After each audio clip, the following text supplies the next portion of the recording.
Victory media news కి స్వాగతం. Bulletin లో ముందుగా హెడ్లైన్స్ చూద్దాం. ఎన్నికల ముందు ప్రజలకు ఇచ్చిన హామీలు నెరవేర్చకుండా ప్రజలను మభ్యపెట్టిన కూటమి ప్రభుత్వం. పుష్పశ్రీవాణి. గ్రామీణ పశుసంవర్ధక శాఖ యూనిట్ నూతన భవనాన్ని ఎమ్మెల్యే ప్రభుత్వ శ్రీమతి తోయక జగదీశ్వరి రిబ్బన్ కట్ చేసి ప్రారంభోత్సవం. రాష్ట్ర వ్యాప్తంగా పేదల కోసం నిర్మించిన టిట్కో గృహాలను వచ్చే సంక్రాంతి నాటికి అందుబాటులోకి తెస్తామని ఏపీ టిట్కో చైర్మన్ వేములపాటి అజయ్ కుమార్ తెలిపారు. కూటమి ప్రభుత్వం ఎన్నికల్లో విడుదల చేసిన మేనిఫెస్టో చెత్తపుట్టలో పడేసే పరిస్థితి నెలకొంది. కురుపాం నియోజకవర్గంలో ఎమ్మెల్యే జగదీశ్వరి గాని కూటమి నాయకులు ఫెస్టేషన్లో ఏం మాట్లాడుతున్నారో తెలియని పరిస్థితి. కురుపాం నియోజకవర్గాన్ని అభివృద్ధి చేయకుండా మాజీ ఉప ముఖ్యమంత్రి పుష్పశ్రీవాణిపై లేనిపోని వ్యక్తిగత విమర్శలు చేయడం ఎంతవరకు సమంజసమని ఎమ్మెల్యే జగదీశ్వరిపై ఫైర్ అయిన పుష్పశ్రీవాణి ఇక వ్యతిరేకంగా విమర్శలు చేసే ముందు రాజరికపు కోటపోయిన దశాబ్దాలుగా ఉన్న కోటను ప్రజల ముందు చులకనగా మాట్లాడితే ఊరుకునేది లేదన్నారు. 2014 నుంచి కోట గౌరవం పోతే సీట్ ఎందుకు ఇచ్చారు? 2014లో సెత్తుచెర్ల కోట కోడలిగా ఉప ముఖ్యమంత్రి పదవి తీసుకొచ్చి గౌరవం తీసుకొచ్చారని పుష్పశ్రీవాణి అన్నారు. రాజకీయ దురుద్దేశంతో కోటను కించపరిచే విధంగా మాట్లాడితే కూటమి నాయకులకు తిప్పికొడతామని పుష్పశ్రీవాణి అన్నారు. అందరికీ నమస్కారం. నేను మీ పాముల పుష్పశ్రీవాణి, ఎక్స్ డిప్యూటీ సీఎం. ఈ రాష్ట్రంలో కూటమి ప్రభుత్వం వచ్చిన తర్వాత ఏడాది అయినటువంటి సందర్భంగా ఏడాది పాలన పూర్తయినటువంటి నేపథ్యంలో ఈ ఏడాదిలో వాళ్ళ ఫెయిల్యూర్స్ని, ఈ ఏడాదిలో ఈ సంవత్సర కాలంలో ఏదైతే వాళ్ళు ఎలక్షన్ ముందు ఇచ్చినటువంటి హామీలు ఉన్నాయో ఆ హామీలు నెరవేర్చలేదు. సూపర్ 6 హామీలను నెరవేర్చలేదు. ప్రజలకు ఇచ్చినటువంటి హామీలను నెరవేర్చలేదు. ఎలక్షన్ ముందు మభ్యపెట్టారు. ఎలక్షన్ అయిపోయిన తర్వాత మేనిఫెస్టోని చెత్తబుట్టలో పడేశారు. సంవత్సరం తర్వాత ఈరోజు వాళ్ళ మేనిఫెస్టోని వాళ్ళకే గుర్తు చేస్తూ, చంద్రబాబు నాయుడు గారి మేనిఫెస్టోని గుర్తు చేస్తున్నటువంటి కార్యక్రమం ద్వారాగా ప్రజల్లోకి వెళ్ళేటువంటి ప్రయత్నం ఈరోజు వైఎస్ఆర్ కాంగ్రెస్ పార్టీ చేస్తుంది. ఈరోజు జగన్మోహన్ రెడ్డి గారి ఆదేశాల మేరకు చంద్రబాబు నాయుడు గారి మేనిఫెస్టోని గుర్తుకు తెస్తూ వాళ్ళ మోసాలని ప్రజలకు చెప్పేటువంటి కార్యక్రమంలో భాగంగా మొన్న మీటింగ్ పెట్టడం జరిగింది. ఈ సంవత్సర కాలంలో ఉన్నటువంటి వాళ్ళ ఫెయిల్యూర్స్ని ప్రజల్లోకి తీసుకెళ్లేటువంటి కార్యక్రమంగా చూపించిన నేపథ్యంలో మరి ప్రజల్లోకి వెళ్తున్నామన్న భయమో, ప్రజల్లోకి వెళ్ళి వీళ్ళ ఫెయిల్యూర్ని ఎక్కడ ఎండగడతామన్న భయమో, లేకపోతే ఫ్రస్ట్రేషనో కానీ గత 3 రోజులుగా ఫ్రస్ట్రేషన్ కురుపాం నియోజకవర్గంలో టీడీపీ ఫ్రస్ట్రేషన్లో ఎవరేం మాట్లాడుతున్నారో అర్థం కానంత ఫ్రస్ట్రేషన్లోకి ప్రతి ఒక్కరు కూడా వెళ్ళిపోయినటువంటి పరిస్థితి. ఎందుకనంటే విస్తృత స్థాయి సమావేశంలో ఆ మీటింగ్లో జరిగినటువంటి వ్యాఖ్యల పరంగా ఈరోజు ఫ్రస్ట్రేషన్లోని ఎమ్మెల్యే ఏం మాట్లాడతారో అర్థం కావట్లా. ఎమ్మెల్యే కానీ, వాళ్ళ నాయకులు కానీ, వాళ్ళ అనుచరులు కానీ ఫ్రస్ట్రేషన్లో మాట్లాడేటువంటి మాటలు ఏమీ కాదు. అవి ఎందులో కూడా ప్రజలకు ఉపయోగపడేటువంటి మాటలుండవు. నియోజకవర్గంలో ఉన్నటువంటి ప్రజల సంక్షేమం కోసం కానీ, నియోజకవర్గంలో ఉన్నటువంటి నియోజకవర్గం యొక్క అభివృద్ధి గురించి కానీ ఏమీ ఉండవు. వాళ్ళ స్పీచ్ల్లో ఉండవు, వాళ్ళ మాటల్లో ఉండవు, వాళ్ళ నోట్లలో ఉండవు. Notes means press notes. అంతా కేవలం వ్యక్తిగత విమర్శలు, అబద్ధాలు, అసత్య ఆరోపణలు. వీటితో మాత్రమే ఎమ్మెల్యే ప్రసంగం కానీ, వీళ్ళందరి ప్రెస్ నోట్లు కానీ. అయితే అన్నీ క్రోడీకరించి ఎమ్మెల్యే దగ్గర నుంచి అన్ని మొత్తం ప్రెస్ నోట్స్ అన్నీ క్రోడీకరిస్తే అంశాలు ఏంటి? మెయిన్ అంశాలు, కురుపాంలో గత 5 ఏళ్ళు మీరు ఏం అభివృద్ధి చేయలేదు. మీరు 100 కోట్లు సంపాదించారు, చాలా అవినీతి చేశారు. అలాగే మా ఎమ్మెల్యే 1 ఇయర్లో చేసిన దాంట్లో సగం కూడా మీరు 5 ఏళ్లలో చేయలేదు. ఇది వాళ్ళ యొక్క ఆరోపణల్లో అంశాలు వాటన్నిటికీ కూడా నేను క్లారిటీ ఇస్తా, ఖచ్చితంగా క్లారిటీ ఇస్తా. ఎమ్మెల్యే మాట్లాడుతూ అన్ని కోట్లు తినేశారు ఇలాగ చాలా వ్యక్తిగత విమర్శలు కూడా చేశారు. ఫ్యామిలీ మెంబర్స్ పేర్లు తీసుకొచ్చి ఇప్పటికిప్పుడు మా ఫ్యామిలీ మెంబర్స్తో కూడా మాట్లాడిపించి ఆన్సర్ ఇస్తే ఆన్సర్ ఎలా ఉంటుందంటే చెప్తూ కొట్టినట్టు ఉంటుంది. కానీ మీకోసం మా ఫ్యామిలీ మెంబర్స్ని ప్రెస్ ముందు తీసుకొచ్చేటువంటి ఆలోచన నాకు లేదు. కనుక్కోండి అందరినీ, మా కుటుంబం ఎలా ఉంటున్నామో ఏ రకంగా ఉంటున్నామో తెలుసుకొని మాట్లాడితే బాగుంటుంది. వ్యక్తిగత విమర్శలు చేసే ముందు, ఎదుటి వాళ్ళని వ్యక్తిగతంగా విమర్శలు చేసి వ్యక్తిత్వ హననం చేసే ముందు మనమేంటో కూడా చూడాలి. మనం వ్యక్తిగత విమర్శలు చేస్తే అటువైపు వాళ్ళు కూడా వ్యక్తిగత విమర్శలు ఖచ్చితంగా చేస్తారు. అన్నీ ఫేస్ చేయగలగాల.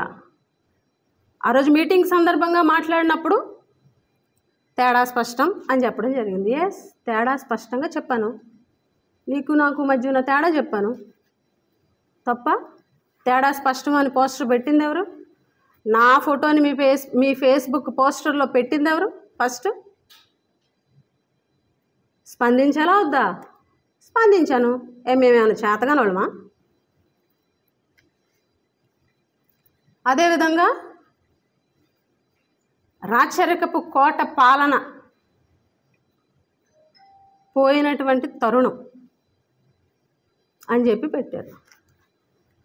దశాబ్దాలుగా ఎంతో పేరున్న కోటని మీరు సెపరేట్ చేసి ప్రజల ముందు కించపరుస్తూ ప్రజలలో చులకన చేస్తూ మీరు ప్రచారం చేయాలనుకున్నప్పుడు కోట వారసులుగా ఖచ్చితంగా తిప్పికొడతాం. ఈరోజు మాట మారింది, స్టేట్మెంట్లు మారాయి. ఏమంటున్నారు? 2014 తర్వాత కోట మీరు వచ్చిన తర్వాత కోట గౌరవం తగ్గిపోయింది. మీరు స్టేట్మెంట్ ఏమిచ్చారు? మీరు పోస్టర్ ఏమని పెట్టారు? రాచరికపు కోట పాలన. 2014 తర్వాత కోట, మీరు వచ్చాక కోట అనలేదు కదా. వీళ్ళందరూ అంటారు కోట గౌరవం తీశారు మీరు అని మాట్లాడారు. ఎమ్మెల్యే నుంచి వాళ్ళ అనుచరులు, వాళ్ళ నాయకులు, కొంతమంది ఏమో ప్రెస్ నోట్లలో కోట గౌరవం తీశానని చెప్తున్నారు. నేను ఒకటే చెప్తున్నా, 2014 తర్వాత కోట గౌరవం పోతే కోట నుంచి సీట్ ఎందుకు తెప్పించారు చెప్పించుకొని? కోట గౌరవం పోతే ఈరోజు ఆ కోటకి ఎందుకు వస్తున్నారు? కోట గౌరవం పోతే ఈరోజు కోటలోకి వచ్చి ప్రెస్ మీట్ ఎందుకు పెడుతున్నారు? కోట గౌరవాన్ని పుష్పశ్రీవాణి ఎప్పుడూ తగ్గించలేదు. ఈ కోటలో, శత్రుచర్ల కోటలో కోడలిగా ఈ కోటకి ఉప ముఖ్యమంత్రి పదవి తీసుకొచ్చి గౌరవాన్ని పెంపొందింపజేశానని మీడియా ముఖంగా తెలియజేస్తున్నా. ఏ రోజు కూడా కోట గౌరవం 1% కూడా తగ్గే విధంగా పుష్పశ్రీవాణి ప్రవర్తించలేదు, ప్రవర్తించదు అని మీరు ఎక్కడ అడిగినా చెప్తారు. అది నా వ్యక్తిత్వం, నా సంస్కారం. మీరు కోటని కించపరిచి రాజకీయ దురుద్దేశంతో ఎలక్షన్ ముందంతా కోటలో మనిషిని, కోటకు సంబంధించిన మనిషిని అని చెప్పుకుంటూ అయిపోయిన తర్వాత ఒక వేలు చూపించి కోటని ప్రజల్లో కించపరిచే విధంగా నువ్వు చెప్పడం, ఖచ్చితంగా కోట వారసులుగా మేము తిప్పి కొడతాము. అలాగే గుమ్మలక్ష్మీపురం మండలం ఎల్విన్పేట పంచాయతీ భద్రగిరి గుమ్మలక్ష్మీపురం మండలం మన్యం జిల్లా పార్వతీపురం హెడ్ క్వార్టర్లో నాబార్డ్ గ్రాంట్ RIDF నిధులు 26.50 లక్షల రూపాయలతో నిర్మించబడిన గ్రామీణ పశుసంవర్ధక శాఖ యూనిట్ నూతన భవనాన్ని MLA Prabhudeep Toyaka Jagadishwari ribbon cut చేసి ప్రారంభోత్సవం చేశారు. ఈ కార్యక్రమంలో తెలుగుదేశం పార్టీ రాష్ట్ర కార్యదర్శి వైరచర్ల వీరేష్ బాబు, ఏఎంసీ చైర్మన్ కడ్రక కళావతి, ట్రైకా డైరెక్టర్ లావణ్య, గుమ్మ లక్ష్మీపురం మండల కరణర్ అడ్డాకుల నరేష్, కురుపాం నియోజకవర్గ మహిళా కార్యదర్శి వెంకటాపు భారతి తదితరులు పాల్గొన్నారు.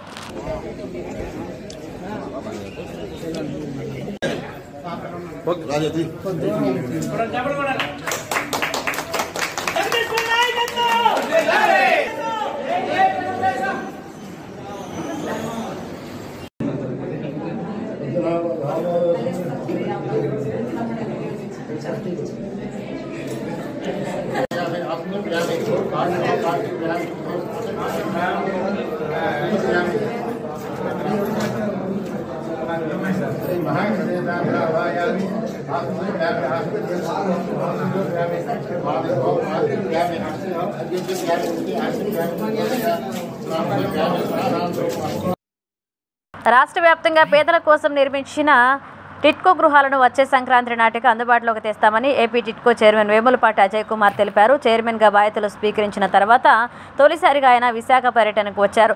దీనిలో భాగంగా గాజువాక సమీపం 65వ వార్డు బానోజీ తోటలో నిర్మించిన టిట్కో గృహాలను కూటమి నేతలతో కలిసి సందర్శించారు. అనంతరం స్థానికంగా ఏర్పాటు చేసిన సమావేశంలో మాట్లాడారు.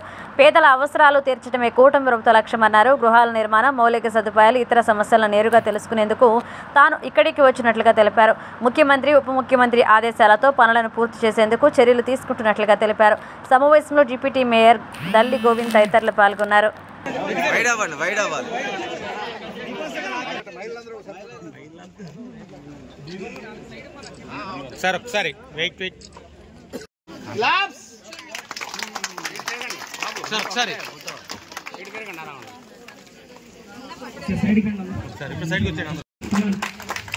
కింద తెచ్చాడు సార్.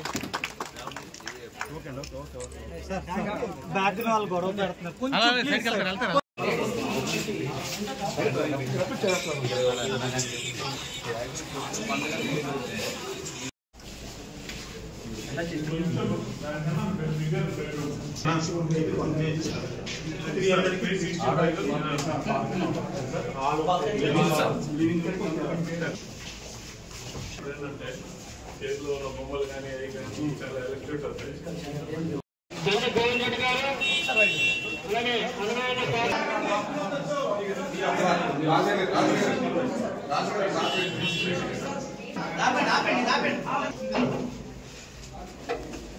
తెలుస్తున్నాడు దొంగతనాలు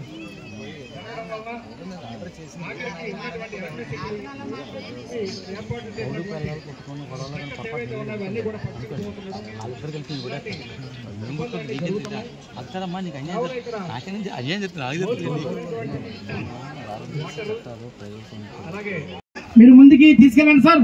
అదే విధంగా ఈ వీక్ లోనే టిట్కో హౌసెస్ మీద కలెక్టర్ గారితో కలిపి గౌరవ శాసనసభ్యులందరినీ కలిపి రివ్యూ కూడా పెట్టమంటే దానికి కూడా మా చైర్మన్ గారు పూర్తిగా అంగీకరించి అన్ని పనులు చూసుకొని వెళ్తాను.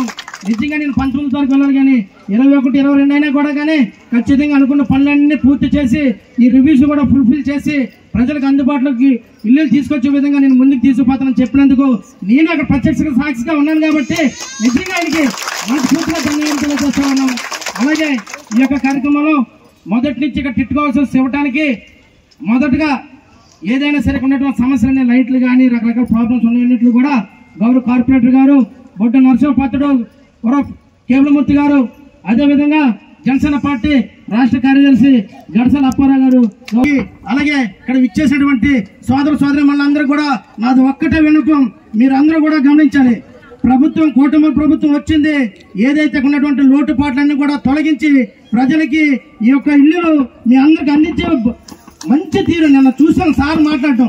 ప్రతి ఒక్కరికి కూడా ఇల్లులు వచ్చే విధంగా, కాకపోతే ఎటువంటి ఉన్నటువంటి రాంగ్ డెసిషన్స్ కానీ ఎలిగేషన్స్ కానీ లేనటువంటి వాళ్ళకి ప్రతి ఒక్కరికి కూడా ఎవరైతే పద్ధతి ప్రకారంగా ఇల్లు లేదు వారికి ఇల్లు ఇవ్వాలనే ఎవరికైతే హక్కుదారులు ఉన్నారో ప్రతి హక్కుదారికి వచ్చే విధంలో నా యొక్క పాత్ర ఉంటుందని చెప్పేసి నిన్న సార్ చెప్పినప్పుడు ఎండి గారితో కూడా మాట్లాడడం జరిగింది. గౌరవ టిట్కో ఎండి గారితో కూడా మాట్లాడడం జరిగింది. ఆయనతో కూడా చెప్పారు, నేను ఎక్కడెక్కడికి అయితే సందర్శించడానికి వెళ్తున్నా నాకు ఉన్నటువంటి ప్రాబ్లమ్స్ అన్ని కూడా మనకున్నటువంటి అధికారులను పెట్టి ఆ యొక్క లిస్ట్స్ అన్ని కూడా నా ముందర పెట్టి ఖచ్చితంగా అందరికి ముందుకి తీసుకుపోయి అందరికి కూడా అందించే విధంగా ముందుకెళ్ళాలని చెప్పారు కాబట్టి తెలియజేస్తూ, అలాగే వేదిక మీద ఉన్న పెద్దలందరికీ ఇక్కడ వచ్చేసి అందరూ కూడా మనస్ఫూర్తిగా చెప్పినప్పుడు ఆయన ఏం చెప్పలేదు, షేక్ హ్యాండ్ ఇచ్చి అన్న పేదలకు మంచి చేయని చెప్పారు. ఆ ఒక్క మాటను పట్టుకొని ఆయన ఇచ్చింది ఒక బాధ్యతగానే తిరుగుతున్నా కానీ నాకేదో కిరీటంగా అనుకోవట్లేదు. పవన్ కళ్యాణ్ గారు నాకు ఒక బాధ్యత ఇచ్చారు, నమ్మారు, మీరు ఈ బాధ్యతని నెరవేర్చండి అని చెప్పినందువల్ల నేను ఇవాళ ఎన్ని టిట్కో కాలనీలు నా వల్ల అవుతాయో అన్ని టిట్కో కాలనీకి పోవడం, అక్కడ ఏ సమస్యలు ఉన్నాయో వాటిని కొంచెం అవగాహన చేసుకోవడం, అట్లాగే ఈ సమస్యల్ని ఏ విధంగా తీర్చగలమో, ఏది ప్రాధాన్యత ఇవ్వాలా, ఎటువంటి సమస్యలకు ముందర మనం ప్రాధాన్యత ఇచ్చి తీర్చగలం అనేది ఇటువంటివన్నీ కూడా అర్థం చేసుకోవడానికి అన్ని తిరుగుతున్నాను. నేను దాదాపు ఇప్పటికి 30 టిట్కో కాలనీల దాకా తిరిగిన తర్వాత ఈ ఉత్తరాంధ్ర పర్యటన మొదలుపెట్టినాను. మొన్న శ్రీకాకుళంలోని ఇచ్చాపురం, అలాగే పలాస కాలనీకి వెళ్ళి వచ్చి నిన్న నెల్లిమర్ల సాలూరుకి పోయాం. ఇవాళ ఉదయం మన వంశీకృష్ణ గారి దీంట్లో పోయించాము.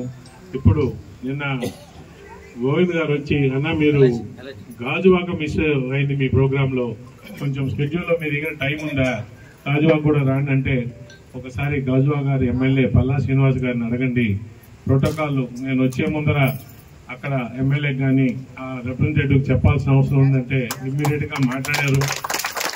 మాట్లాడితే పల్లా శ్రీనివాస గారే ఫోన్ నాతో మాట్లాడి అలా మీరు ఖచ్చితంగా వెళ్ళండి, వెళ్ళి అక్కడ అంతా తెలుసుకోండి, ఇదే కాకుండా కలెక్టర్తో మీకు సంబంధించిన టిట్కో అఫీషియల్స్తో ఎవరైతే ఈ బిల్డర్స్ ఉన్నారో వాళ్ళందరినీ కూర్చోబెట్టి మాట్లాడండి, టిట్కో ఇళ్ళు చాలా ఇంపార్టెంట్ మన ప్రభుత్వానికి, ఇవన్నీ కూడా త్వరితగతిన మనం కంప్లీట్ చేసే విధంగా మీరు కూడా వర్క్ చేస్తున్నారు, అందుకని అందరినీ కలవండి అని చెప్తే ఖచ్చితంగా అని చెప్పి గాజువాకు రావడం మొదలుపెట్టింది.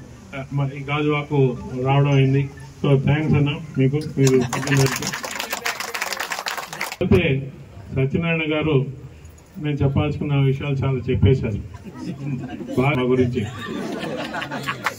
కాలనీలు ఖచ్చితంగా కూడా అర్బన్ పూర్ అంటే ఏదైతే నగరాల్లో పేద ప్రజలు ఉన్నారో వారికి మంచి నాణ్యమైన ఇల్లు, మంచి ఆహ్లాదకరమైన వాతావరణంలో మనకు అందుబాటు ధరల్లో ఇవ్వాలని చెప్పి 2014-19లో అప్పటి చంద్రబాబు నాయుడు గారి ప్రభుత్వంలో ముఖ్యమంత్రి చంద్రబాబు నాయుడు గారు, అలాగే మున్సిపల్ శాఖ మంత్రులు నారాయణ గారు ఒక మంచి కాన్సెప్ట్ తీసుకువచ్చి టిడ్కో అని ఒక సంస్థని పెట్టి ఆ సంస్థ ద్వారా ఈ ఇల్లు కట్టించి పేదలకు ఇవ్వాలని చెప్పి మంచి ప్లాన్ వేశారు. ఇవాళ అంటే కొంచెం మీకు జరిగిన విషయం చెప్పాల్సిన అవసరం ఉంది, జరగబోయేది ఏది కూడా చెప్తాను. 2 నిమిషాలు కొంచెం ఓపిక ఉంటే. బులెటిన్ ముగించే ముందు హెడ్లైన్స్ మరోసారి. ఎన్నికల ముందు ప్రజలకు ఇచ్చిన హామీలు నెరవేర్చకుండా ప్రజలను మభ్యపెట్టిన కూటమి ప్రభుత్వం. పుష్పశ్రీవాణి. గ్రామీణ పశుసంవర్ధక శాఖ యూనిట్ నూతన భవనాన్ని ఎమ్మెల్యే ప్రభుత్వ శ్రీమతి తోయక జగదీశ్వరి రిబ్బన్ కట్ చేసి ప్రారంభోత్సవం. రాష్ట్ర వ్యాప్తంగా పేదల కోసం నిర్మించిన టిట్కో గృహాలను వచ్చే సంక్రాంతి నాటికి అందుబాటులోకి తెస్తామని ఏపీ టిట్కో చైర్మన్ వేములపాటి అజయ్ కుమార్ తెలిపారు. ఇది ఇవాల్టి బులెటిన్. మరో బులెటిన్లో మళ్ళీ కలుసుకుందాం.